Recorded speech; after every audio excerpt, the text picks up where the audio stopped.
এখন মনে করছি যে এটি একটি দায়িত্ব পালনের পর্বে আমরা একটি ভালো পর্যায়ে আছি এবং আমি সরে দাঁড়াতে চাই। এখন এই মুহূর্তে আমাদের যেন কোনো শূন্যতা না হয়, ধারাবাহিকতা যেন কোনো অসুবিধায় না পড়ে, বিশ্ববিদ্যালয়ের স্মুথ ট্রানজিশন দরকার।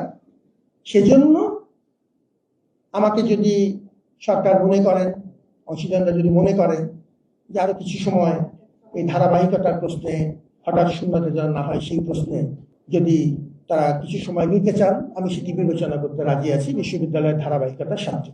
কিন্তু এখন আমরা সারা দেশের মতোই আমরা অধীর আগ্রহে অপেক্ষা করছি রাজনৈতিক সরকার, একটি নিয়মিত রাজনৈতিক সরকার দায়িত্ব নেবেন এবং আমরা তাদেরকে পূর্ণ সহযোগিতা করব।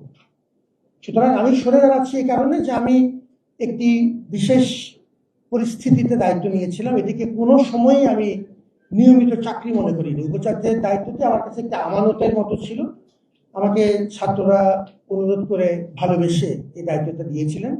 আমাদের মতো তুলনামূলক বিবেচনায় অরাজনৈতিক মানুষদের বাংলাদেশে এই ধরনের পদে আসার সুযোগ কম।